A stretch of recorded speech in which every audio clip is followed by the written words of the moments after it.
আমরা যাচ্ছিলাম ডিউ ফোর্টটা দেখতে। আর ডিউ ফোর্টের ভেতরেই যখনই মানে প্রথমে গেটটা দিয়ে ঢুকেই মনে হচ্ছিল যে এটা হচ্ছে আন্দামানের যে সেলুলার জেলটা, অনেকটা ওরকমই লাগছিল। তো চলো দেখি ভিতরে গিয়ে।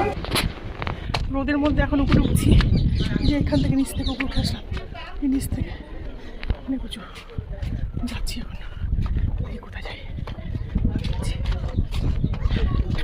একদম হাঁপিয়ে গেছি যেতে যেতে, তো তাও যাচ্ছি। চলো, রোদ গরম